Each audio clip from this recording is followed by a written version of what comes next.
सबको जय मसीह की। आप सब लोगों का स्वागत है क्लास नंबर 14 के ए पार्ट में। ओके, तो आज हम क्लास में सीखेंगे कि सामर्थ्य के साथ प्रार्थना करना। तो आइए प्रार्थना करते हैं। सर्वशक्तिमान परमेश्वर प्रभु यीशु, हम आपकी महिमा करते हैं प्रभु, धन्यवाद करते हैं आज के दिन के लिए।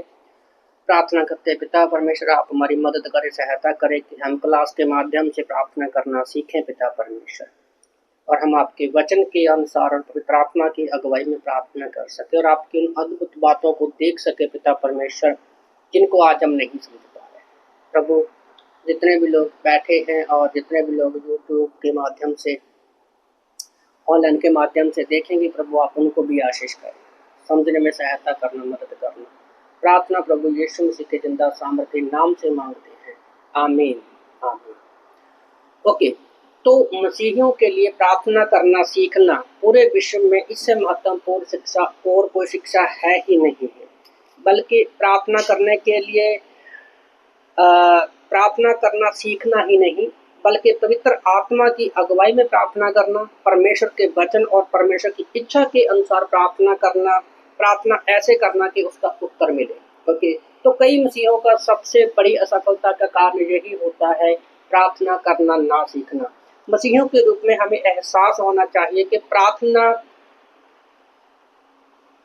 की जो पहुंच है वो उससे परे और कुछ भी नहीं है। ओके, इसके अलावा सब परमेश्वर की इच्छा से बाहर है। प्रार्थना कुछ भी कर सकती है और परमेश्वर भी कुछ भी कर सकता है, और परमेश्वर कुछ भी कर सकता है।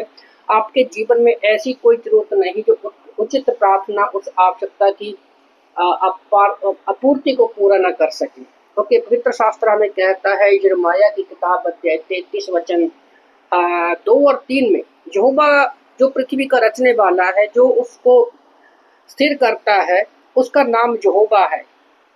वह ये कहता है, मुझसे प्रार्थना कर और मैं तेरी सुनकर तुझे बड़ी बड़ी और कठिन बातें बताऊंगा जिन्हें तुम अभी नहीं जानते हो। तो इब्रानी शब्द में जो एक शब्द है कि जो तुम नहीं जानते, इसका इब्रानी में मतलब है, इब्रानी में इसका मतलब है कि छिपी हुई चीजें जो फंसी हुई है। ओके, चीजें जो अगप लगती है, जिससे लगता है कि हम नहीं प्राप्त कर सकते, प्रभु वो चीजें हमें जानता है। ओके, तो कितना दिलचस्प है ना कि एक मैं तुमसे महान और शक्तिशाली चीजें, जो परमेश्वर हमारा महान है, वो सर्वशक्तिमान परमेश्वर है, उसकी बातों को हम जान सकते हैं। किसके द्वारा? प्रार्थना के द्वारा। ओके, और क्या आपके जीवन में कोई ऐसी चीजें हैं जिसको हल करने में आपको असंभव और दुर्लभ लगती हैं? ओके, जहां आपको परिवार या कलीसिया में या आपके बिजनेस में आपको बहुत सारी समस्याएं आ रही है, या ऐसी कुछ छिपी हुई चीजें हैं जिनसे आप फंसे हुए हो, घिरे हुए हो। ओके, जिन्हें आपने समझ नहीं पा रहे कि मेरे जीवन में चल क्या रहा है, तो परमेश्वर आपसे और मुझसे कहते हैं, मुझसे प्रार्थना कर। तो अगर आपका जीवन उलझा हुआ है, कहीं पर आपको दिक्कत चल रही है, परेशानी चल रही है, तो परमेश्वर कहता है, मुझसे प्रार्थना कर, मैं तेरी सुनकर तुम्हारे लिए बड़ी और कठिन बातें बताऊंगा जिन्हें तुम अभी नहीं समझते हो। दूसरे शब्दों में, प्रार्थना उन कठिनाइयों की दीवारों को काट डालेगी जो प्राकृतिक सामर्थ्य हमारे लिए दुर्गम है। ओके, उन दीवारों को तोड़ डालेगी प्रार्थना जो हमें दिखाई नहीं देती पर हमारे जीवन में रुकावट बनी हुई है। यीशु ने भी कहा मत्ती की किताब अध्याय 7 वचन 11 में, सो जो तुम बुरे होकर अपने बच्चों को अच्छी वस्तु देना जानते हो, तो तुम्हारा स्वर्गीय पिता अपने मांगने वालों की अच्छी वस्तुओं क्यों ना देगा। तो संसार में एक पिता अपने बच्चों की सारी जरूरतों को पूरा करता है, भले वो परमेश्वर को माने ना माने। तो जब वो पूरा करता है, तो हमारा स्वर्गीय पिता जब हम उससे प्रार्थना में मांगेंगे तो हमें क्यों ना देगा। और याकूब की किताब अध्याय 4 वचन 4 में हम पढ़ते हैं, इसलिए तुम्हें नहीं मिलता क्योंकि तुम मांगते नहीं हो। तो ये बड़ा प्रश्न है कि क्या मैंने परमेश्वर से मांगा, तो इसलिए मांगना बहुत जरूरी है। मत्ती की किताब अध्याय 7 का वचन सबको पता है, मांगो तो तुम्हें दिया जाएगा, तुम ढूंढोगे तो पाओगे, खटखटाओगे तो तुम्हारे लिए खोला जाएगा। 3 काम हमने करने हैं, 3 काम परमेश्वर करेगा। हमें मांगना है, ढूंढना है और खटखटाना है। परमेश्वर हमें देगा, मिलेगा और खोलेगा। ओके, तो हमें प्रार्थना करना सीखा। अगला जो पॉइंट है, चेलों ने कहा यीशु मसीह के हमें प्रार्थना करना सीखा। ओके, जब हम पढ़ते हैं लूका की किताब अध्याय 11 वचन 1 से 4 में और मत्ती की किताब अध्याय 6 वचन 9 से 13 में ओके, तो यहाँ इस प्रार्थना को बहुत सारे लोग जानते हैं। ओके, तो यहाँ पर लिखा है लूका 11 1 से 4 में और मत्ती 6 का 9 से 13 में। फिर वह किसी जगह पर प्रार्थना कर रहा था और जब वह प्रार्थना कर चुका तो उसके चेलों में से एक ने उससे कहा, हे प्रभु, जैसे यूहन्ना ने अपने चेलों को प्रार्थना करना सिखाया वैसे ही हमें भी तू सिखा। उसने उनसे कहा, जब तुम प्रार्थना करो तो हम और कहो, हे हमारे पिता, तू जो स्वर्ग में है, तेरा नाम पवित्र माना जाए, तेरा राज्य आए, तेरी इच्छा जैसे स्वर्ग में पूरी होती है वैसे पृथ्वी पर भी हो। हमारे दिन भर की रोटी आज हमें दे और जिस प्रकार से हमने अपने अपराधियों को क्षमा किया है वैसे तू भी हमारे अपराधों को क्षमा कर और हमें परीक्षा में ना ला परंतु बुराई से बचा, क्योंकि राज्य और पराक्रम हमेशा सदा तेरे ही हैं। आमीन। ओके, तो इसको ना हम थोड़ा खोल कर बताने वाले हैं। इस प्रार्थना के बारे में बहुत सारे लोगों के मन में डाउट है। शिष्यों ने कई अवसरों पर कई समय पर अलग अलग समय में यीशु मसीह को प्रार्थना करते देखा। ओके, और कभी कभी रात के समय उनको जागते देखा, कभी कभी कहीं पर वो प्रार्थना कर रहा है।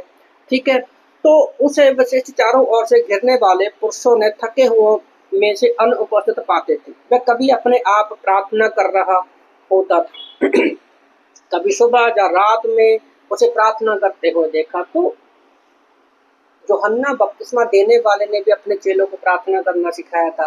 तो यीशु मसीह का भी प्रार्थना का जीवन उसके चेले देख रहे थे। उसकी प्रार्थना धार्मिक गुरुओं की तरह नहीं होती थी।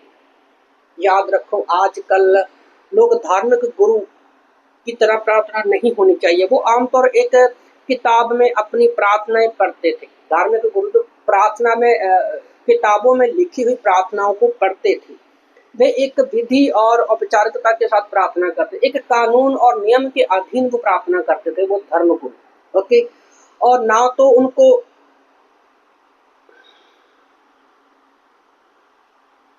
जैसे हम लोग देखते हैं ना, अन्य जातियों में हम देखते हैं कि कुछ लोग वो रटी रटाई प्रार्थना ही करते हैं, कुछ अलग नहीं करते हैं। धर्मगुरु ऐसे ही करते हैं और हम भी कभी कभी ऐसे ही करते हैं, क्योंकि सदूकी फरिश्ते भी ऐसे प्रार्थना करते थे।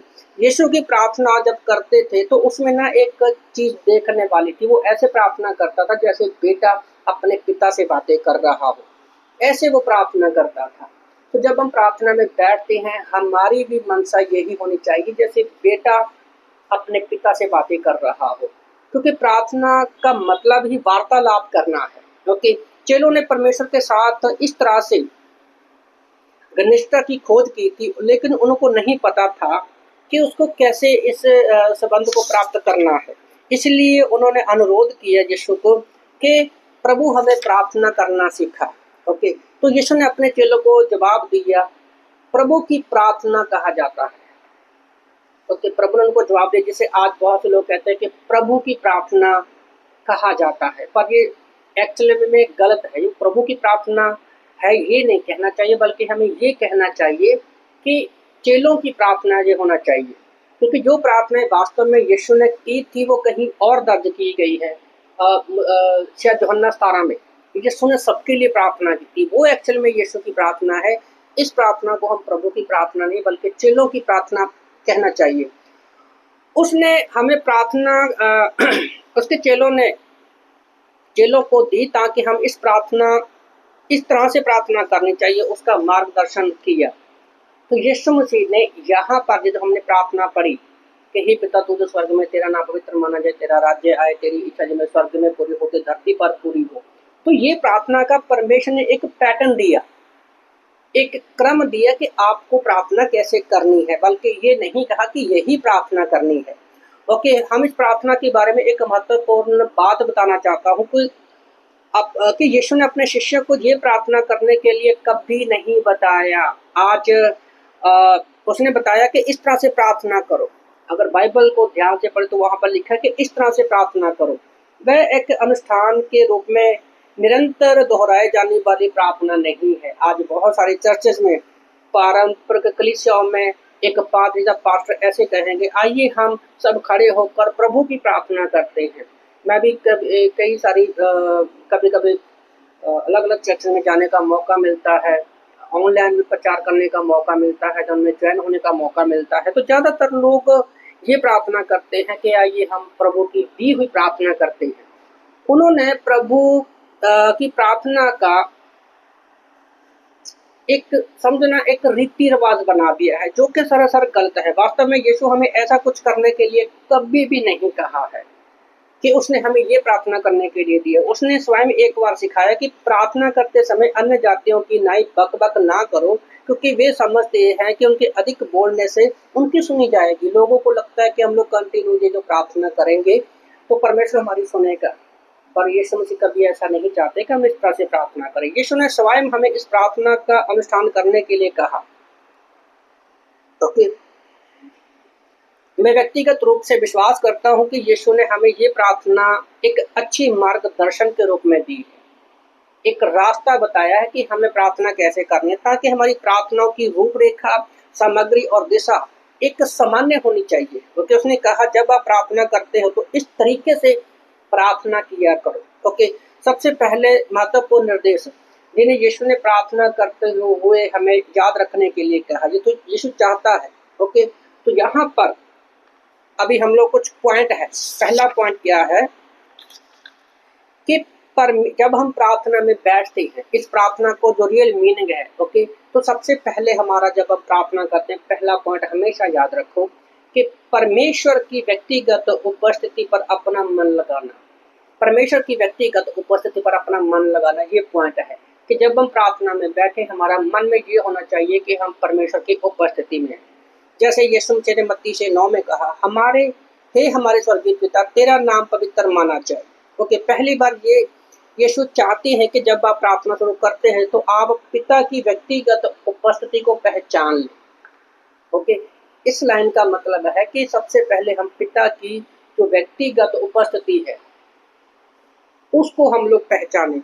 प्रार्थना में शामिल कौन व्यक्ति है?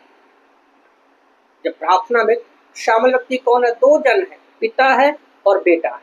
ओके, तो आपके लिए महत्वपूर्ण बात यह है कि जब आप प्रार्थना में प्रवेश करते हो तो आप जाने कि परमेश्वर आपके पास आ रहे हैं और अपने पिता से बात कर रहे हैं। ये समझना जरूरी है, क्योंकि वास्तव में शक्तिशाली प्रार्थना जो उत्तर देती है, वह प्रार्थना परमेश्वर के संतानों के लिए है। ओके, आप ऐसा कह सकते हैं कि ये माना जा सकता है कि हर कोई परमेश्वर की संतान नहीं है। कई बार हम कहते हैं ना कि परमेश्वर ने हमें बनाया है, हम परमेश्वर की संतान है। याद रखो, हर कोई परमेश्वर की संतान नहीं है। ओके, यीशु ने उद्धार ना पाए हुए फरीसियों से क्या कहा? सोचो, जो लोग कहते हैं ना कि हर एक व्यक्ति परमेश्वर की संतान है, तो वो गलत है। यीशु मसीह ने यूहन्ना की किताब अध्याय 8:44 में उद्धार ना पाए फरीसियों से क्या कहा? तुम अपने पिता शैतान से हो और अपने पिता की लालसाओं को पूरा करना चाहते हो। तो परमेश्वर की संतान कौन है? यूहन्ना ने अपने पहले अध्याय में, यूहन्ना की किताब अध्याय 1:12 में हमें पहले ही बता दिया, परंतु जितनों ने उसे ग्रहण किया उसने परमेश्वर की संतान होने का अधिकार दिया, अर्थात उन्होंने उसके नाम पर जो विश्वास करते हैं। जब आप विश्वास करते हैं कि मैं पापी हूँ, यीशु मेरे पापों के लिए मारा गया, गाड़ा गया, जिंदा हो गया, अब क्रूस पर बहाए यीशु मसीह के लोगों के बलिदान के ऊपर विश्वास करते हैं, तो हम परमेश्वर की संतान बन जाते हैं। ओके, हर कोई परमेश्वर की संतान नहीं है, केवल यीशु मसीह के सच्चे विश्वासी जो उस पर विश्वास करते हैं वही उसकी संतान है और उन्हीं की प्रार्थनाओं को परमेश्वर सुनता है। कुछ लोग ये तर्क दे सकते हैं कि सभी मनुष्यों को बनाया है वो परमेश्वर की संतान है। याद रखो, कभी भी बनाने से कोई परमेश्वर की संतान नहीं बनता। जब तक हम सृष्टि यीशु मसीह के नए जन्म में प्रवेश नहीं करते, आत्मा में हमारा नया जन्म होना बहुत जरूरी है, तब जाकर हम परमेश्वर की संतान बनते हैं।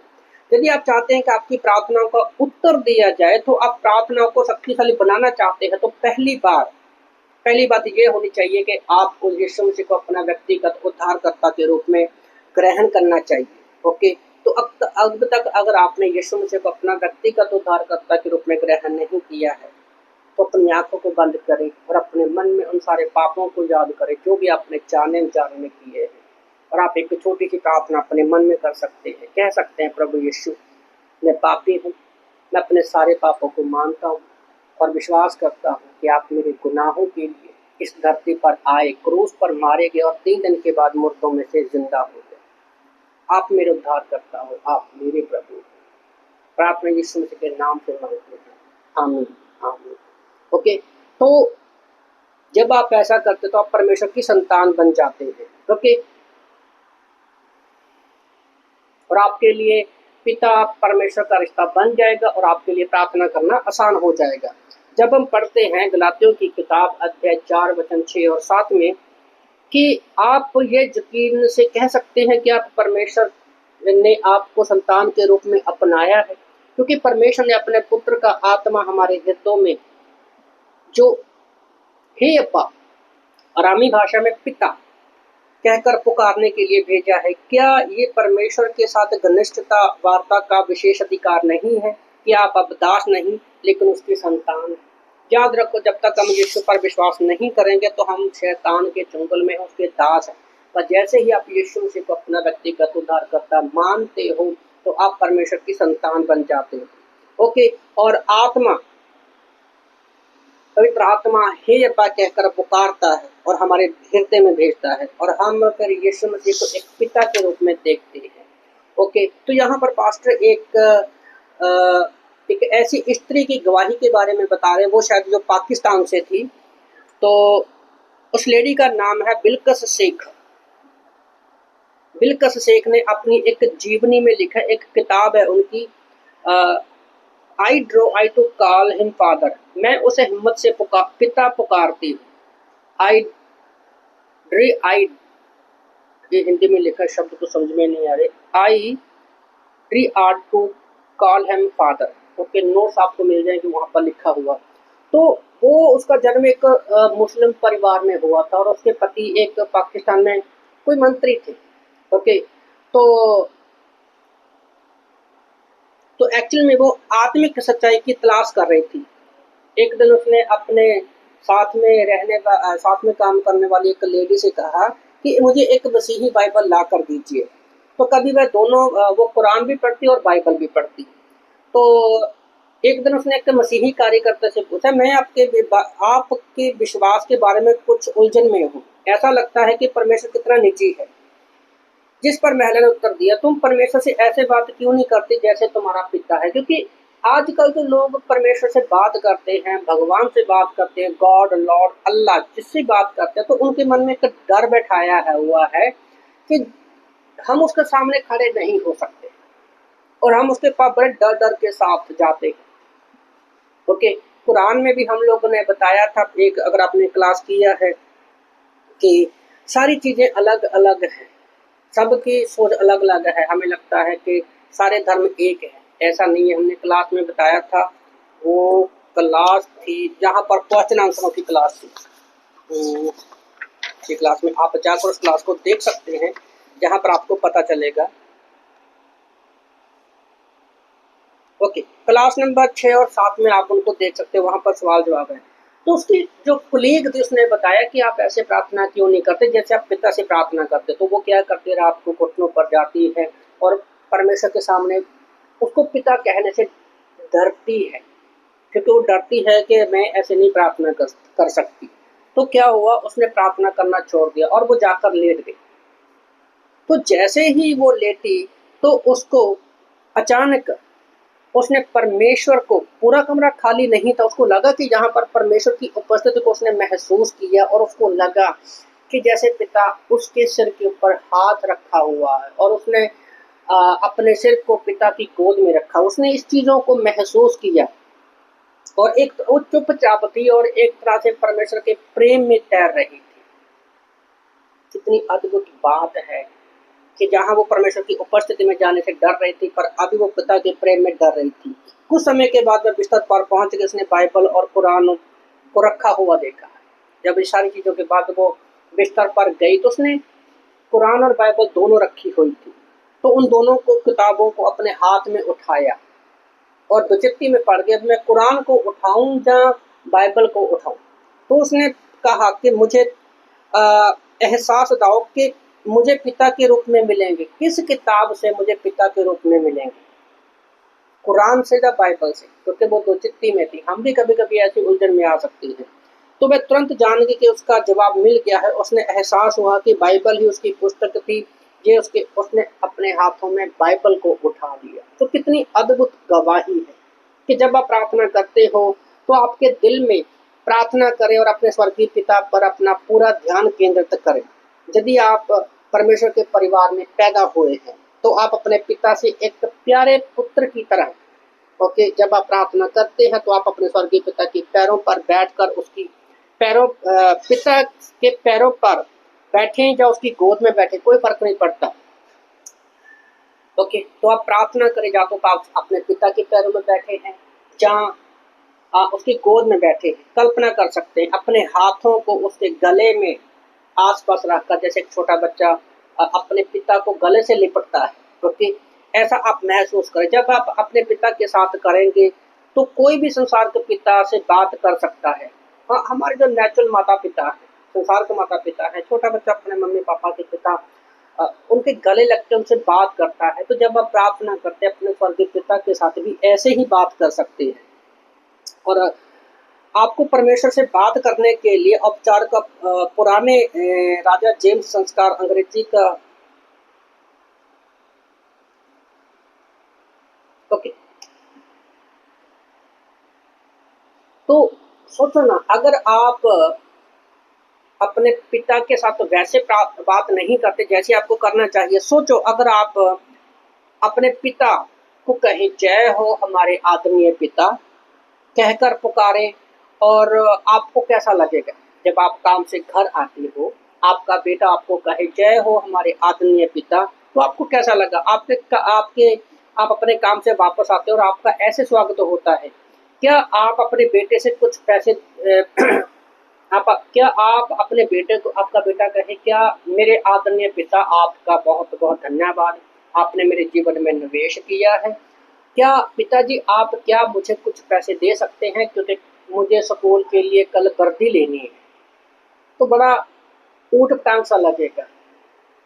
जबकि एक नेचुरल बच्चा जब अपने पिता के साथ होता है वो ये कहे, और हंसी भी आएगा ना कि मेरा बेटा मुझसे बात कर रहा है। जैसे हम लोग पुराने राजा महाराजा के समय में इन चीज़ों को देखते हैं, फिल्मों में मैंने बहुत देखा है जब बचपन में थे।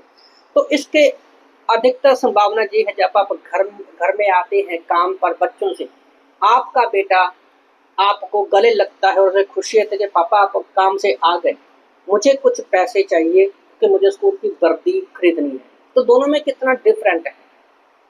ओके, तो आपको भी अच्छा लगेगा। ओके, क्यों वो आपसे दिल से उन सारी चीज़ों बातों को कहा, क्योंकि वो पिता है। तो यहाँ पर कोई दिखावा नहीं हो रहा है। हे मेरे आदरणीय पिता, आपका धन्यवाद, आपने मुझे पैदा किया है। ओके, पैदा किया है। मेरे आदरणीय पिता, मुझे पैसों की जरूरत है, मुझे वर्दी खरीदनी। सोचो ना, ये इस पर हमें हंसी आएगी, जबकि हमें डायरेक्टर सीधा पिता से कह सकते हैं कि पापा धन्यवाद, आप आ गए काम से, जल्दी आ गए, और मुझे ना पैसे चाहिए, कल को मुझे स्कूल के लिए वर्दी खरीदनी है। तो कितना अच्छा लगेगा पिता को। तो यीशु ने कहा, जब आप प्रार्थना शुरू करते हो तो पता करें कि आप किससे बात कर रहे हो। आप एक बेटा बनकर अपने पिता से बात कर रहे हो, इस बात को आप जाने। तुम्हारा पिता जो स्वर्ग में है, जिसका नाम पवित्र है, तो उसको श्रद्धा से बोले, जैसा एक बच्चा प्रेम से अपने हृदय से बोलता है। अगर हम इस तरीके से प्रार्थना करते हैं तो ये मानते हुए कि अपने स्वर्गीय पिता से बात कर रहे हैं, तो परमेश्वर की उपस्थिति के सार्थक और घनिष्ठ प्रार्थना में हम लोग प्रवेश करेंगे, एक गहरे रिश्ते में हम लोग चले जाएंगे। तो ये रटी रटाई प्रार्थना नहीं है। ये जो शब्द है, हे पिता तू जो स्वर्ग में है, तेरा नाम पवित्र माना जाए, तो इसका रियल मीनिंग ये है। ओके, तो दूसरा पॉइंट क्या है कि अपनी प्रार्थना में परमेश्वर की प्राथमिकता और उसके वादों पर ध्यान दें। अपनी प्रार्थना में परमेश्वर की प्राथमिकता और उसके वादों पर ध्यान दें। परमेश्वर को पहला स्थान दें और उसके वादों पर ध्यान दें। जैसे इसके बाद यीशु ने कहा, इस तरह प्रार्थना करे, तेरा राज्य आए, जैसे तेरी इच्छा स्वर्ग में पूरी होती है वैसे पृथ्वी पर भी हो। ओके, जब हम बाइबल पढ़ते हैं तो हमें प्रार्थना करने के लिए शब्द ऑटोमेटिकली मिल जाते हैं। किसी भी राज्य में एकमात्र प्रभावी राजा जो है वो प्रभावी होता है। ओके, जबकि परमेश्वर का राज्य के पूर्ण नियम और प्राविधान स्थापित किए जाएंगे। जब यीशु मसीह सेकंड कमिंग में आएंगे तो 1000 साल का राज्य होगा। ओके, और उसके प्रिय लोगों जो हैं उसके साथ उसके राज्य में रहेंगे। तो प्रार्थना का एकमात्र उद्देश्य क्या होना चाहिए कि सबसे पहले हमें परमेश्वर की जो इच्छा है उसको देखना है और उसके जो वादे हैं उस पर ध्यान देना है। ओके, वह एकमात्र उद्देश्य है, प्रार्थना का एकमात्र उद्देश्य ये है कि परमेश्वर की इच्छा जैसा वह स्वर्ग में होती है। परमेश्वर कहाँ पर है? आज स्वर्ग में है। तो जैसे उसकी इच्छा स्वर्ग में हो, जब हम धरती पर बैठ के प्रार्थना करते हैं तो प्रार्थना पृथ्वी पर मनुष्य की इच्छा को प्राप्त करने की कोशिश नहीं करनी है। ओके, प्रार्थना वह अनुरोध करना है कि परमेश्वर स्वर्ग में है, उसकी इच्छा पृथ्वी पर भी पूरी हो। ठीक है, पवित्र शास्त्र ये स्पष्ट करता है कि परमेश्वर उन प्रार्थनाओं को सुनता है और उत्तर देता है जो उसकी इच्छा के अनुसार की जाती है। ठीक है, तो पहला यूहन्ना अध्याय 5 वचन 14-15 में परमेश्वर का वचन कहता है, और हमें उसके सामने जो हियाब होता है वह ये है कि यदि हम उसकी इच्छा के अनुसार कुछ मांगते हैं तो हमारी सुनता है, और जब हम जानते हैं कि जो कुछ हम मांगते हैं वह हमारी सुनता है तो ये भी जानते हैं कि जो कुछ हमने उससे मांगा है वह पाया है। ओके, तो इसलिए यदि हम प्रार्थना का उत्तर चाहते हैं तो हमें परमेश्वर की इच्छा के अनुसार प्रार्थना करना सीखना बहुत जरूरी है। और उसके वचन में ये बात को प्रकट किया गया, हमें उसको पवित्र आत्मा में ये सारी बातें पवित्र आत्मा के द्वारा प्रकट किया गया है। सच्ची प्रार्थना 2 तरीकों से होती है। सबसे पहले क्या है? परमेश्वर के वचन और परमेश्वर के वादों के अनुसार प्रार्थना करना। ओके, दूसरा पवित्र आत्मा की अगुवाई के अनुसार हम जब प्रार्थना करते हैं तो ये सच्ची प्रार्थना है। ओके, तो अगला जो पॉइंट है, परमेश्वर के वचन और परमेश्वर के वादों के अनुसार प्रार्थना करना, इसका मतलब क्या है? चार्ल्स स्पर्जन ने कहा, एक बार कहा था, पवित्र शास्त्र का हर वचन परमेश्वर का लेखन है जिसे उसके सामने उचित अनुरोध के साथ पेश किया जा सकता है। प्रभु जैसा आपने कहा है करो। स्वर्गीय पिता अपनी संतान की प्रति उसका वचन नहीं तोड़ने देगा। ओके, तो सिंपल शब्दों में जब हम प्रार्थना करते हैं, हमें वादे पता है कि परमेश्वर ने क्या क्या वादे किए हैं, तो हम उन वादों को प्रार्थना में परमेश्वर से याद दिला सकते हैं। जैसे मान लो कि एक छोटा बच्चा है, उसके पापा ने उसको कहा था कि अगर तुम अच्छे नंबरों में पास हो गए तो तुम्हारे बर्थडे पर मैं तुम्हें साइकिल लेकर दूंगा। तो हम प्रार्थना में अगर हमने बाइबल को पढ़ा है, वचनों को पढ़ा है, तो हम परमेश्वर को भी वो वादे याद दिला सकते हैं। ओके, मेरी बेटी के बर्थडे पर हम लोगों ने उसको बोला था कि अगर आप अच्छे नंबरों से पास होते हो, है ना, तो हम आपके बर्थडे पर एक बहुत अच्छी ड्रेस लेकर देंगे जो उसको पसंद है। तो हमने वैसा ही किया। ओके, तो पवित्र शास्त्र पढ़ते समय जब हम पढ़ते हैं दूसरा पत्रस अध्याय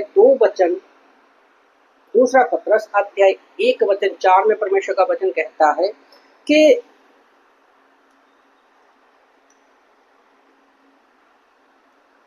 बहुमूल्य और बहुत ही बड़ी प्रतिज्ञाएं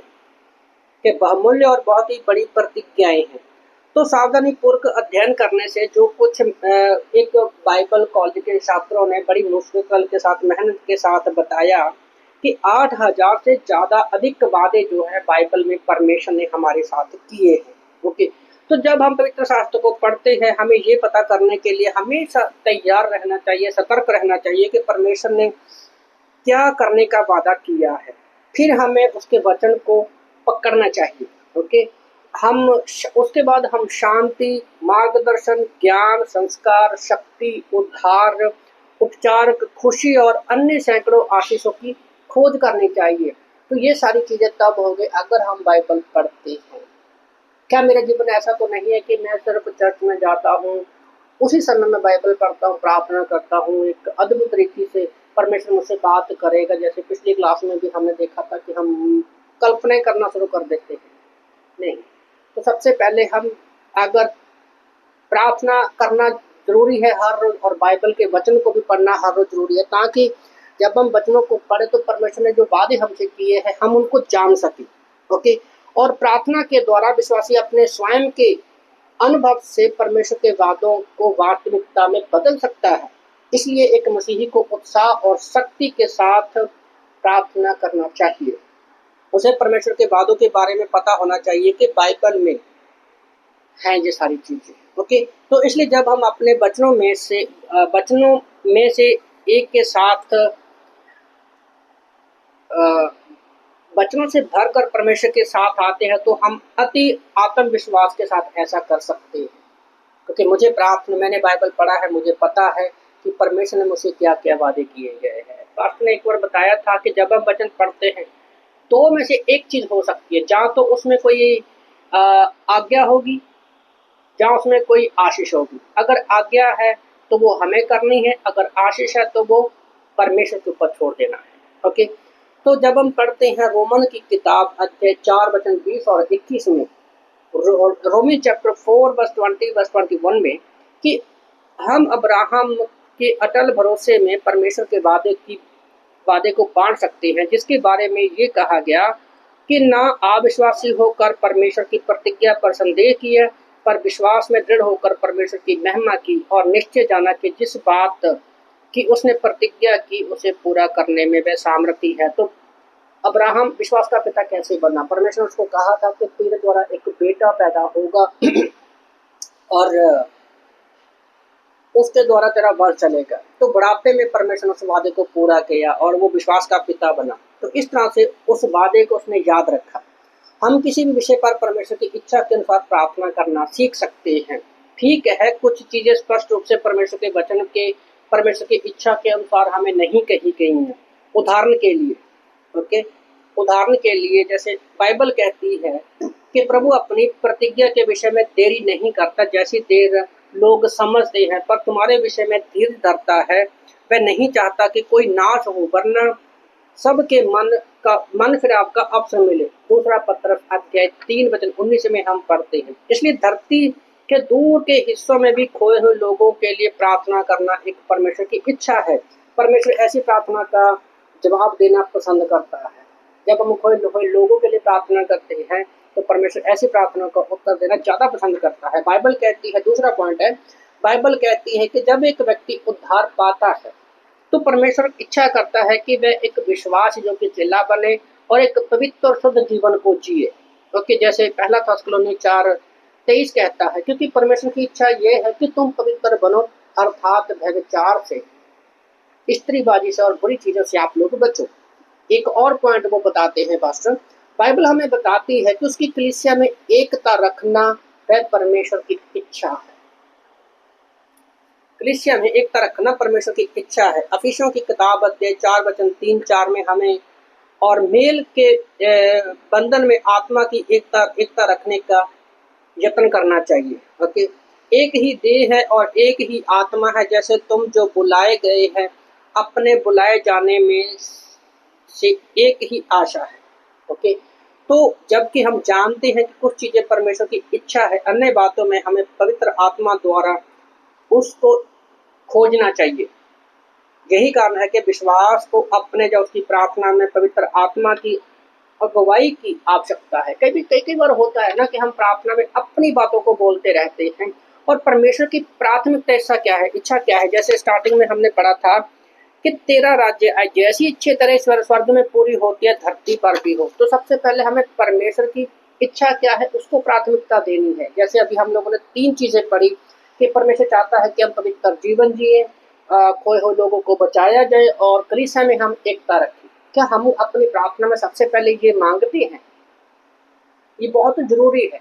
ऐसा नहीं है कि जब हम प्रार्थना में बैठते हैं अपनी ही बातों को लेकर बैठे रहें। मैंने प्रार्थना के विषय में भी एक 2 महीने पहले प्रचार किया था कि घुटनों पर जब हम प्रार्थना करते हैं तो उसमें मैंने 7 पॉइंट को बताया था कि प्रार्थना करते समय जब हम शांत मन से उसके सामने बैठते हैं तो परमेश्वर ऑटोमेटिकली पवित्र आत्मा जो है हमें बताता है कि हमें कैसे प्रार्थना करनी है। ये बहुत इम्पोर्टेंट है।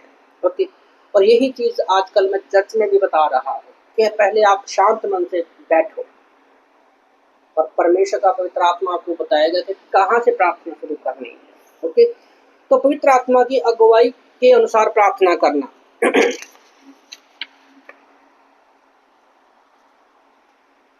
ओके, तो अगला पॉइंट है पवित्र आत्मा की अगुवाई के अनुसार प्रार्थना करना। अभी जो मैंने बात बोली कि हमें शांत बैठकर परमेश्वर से प्रार्थना करनी चाहिए, उसकी एग्जांपल हमें मिलती है रोमियो की किताब अध्याय 8 वचन 26 और 27 में।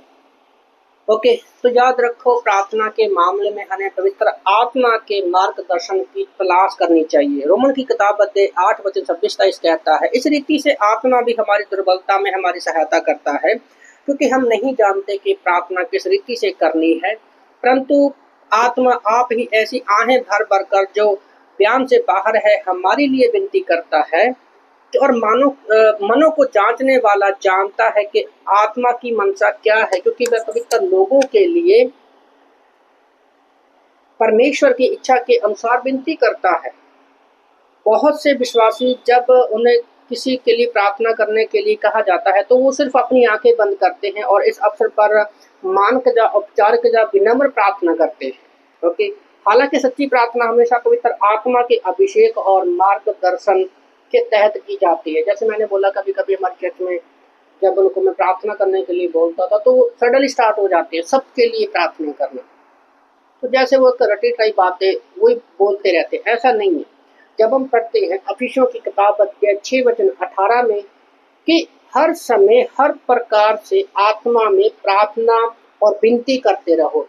ओके, तो अभी का जो एक पैराग्राफ में पढ़ने वाली बहुत इंपॉर्टेंट है। जब हम प्रार्थना में प्रवेश करते हैं तो इससे पहले कि हम अपने मन में बोले, हमें पहले परमेश्वर के साथ आराधना और संयम की भावना में प्रवेश करना जरूरी है।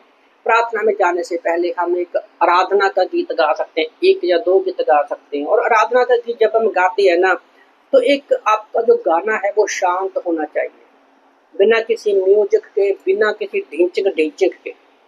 ओके, जब आप गाना गाते हो तो आप एक सॉफ्ट सा स्लो सॉन्ग गा सकते हो अपने मन में या बोलकर। ओके, ताकि जब हमारी आत्मा पवित्र आत्मा के माध्यम से परमेश्वर के साथ हमारी एक सहभागिता हो सके। आराधना हम इसलिए करते हैं कि जो हमारे मन में विचार घूम रहे हैं हम परमेश्वर के साथ एक संगति में आ सके। ओके, और तब परमेश्वर का आत्मा हमारे दिल पर उतरेगा और हमें किससे प्रार्थना करें, क्या प्रार्थना करें और परमेश्वर के मन के अनुसार कैसे प्रार्थना करें, तो ये सारी चीजें हमें पता चलती है। जब हम इस तरीके से प्रार्थना करना सीखते हैं आत्मा में, तो हम और धीमे से प्रार्थना करते हैं, जैसे हम अक्सर करते हैं। अब तक हम अक्सर रुक सकते थे, लेकिन हमारी प्रार्थनाएं अधिक हार्दिक और प्रभावी होती हैं जैसे हम पवित्र आत्मा के मन के अनुसार प्रार्थना करते हैं।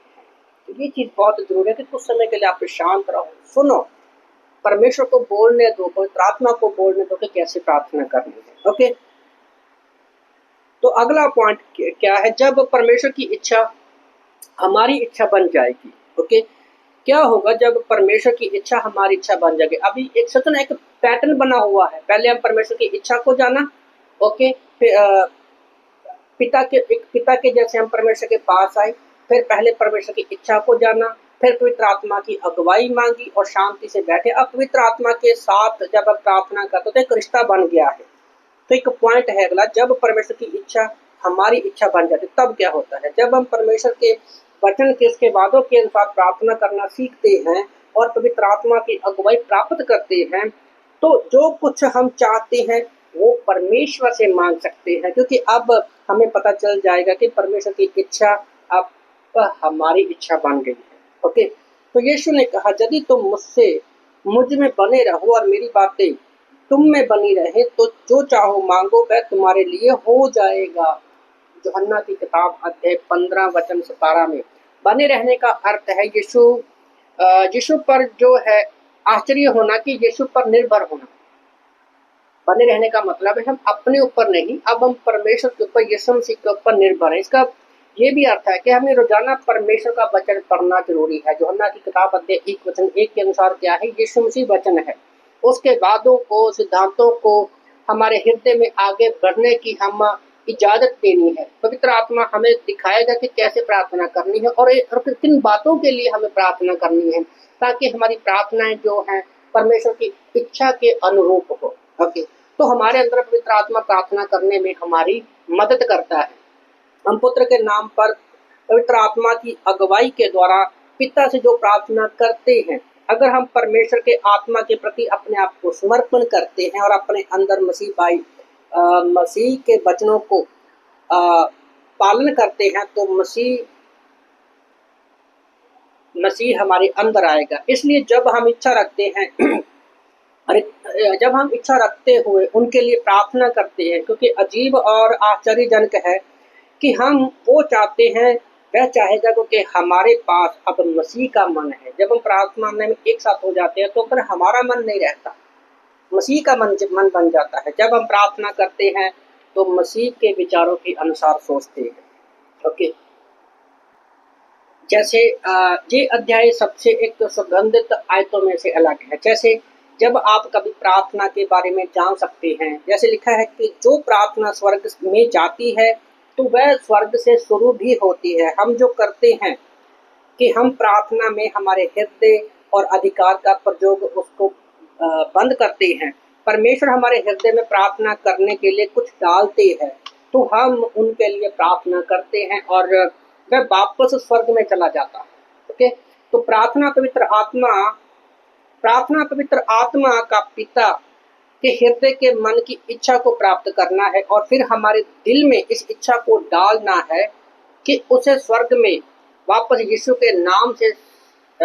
मसीह के नाम से सामर्थ्य में वो हमारे पास वापस भेजता है। याद रखो, शुरुआत में क्या कहा था कि पृथ्वी पर मनुष्य की इच्छा को स्वर्ग में पूरा करने की कोशिश करना नहीं है। स्वर्ग में पृथ्वी पर मनुष्य की इच्छा को स्वर्ग में पूरा करने की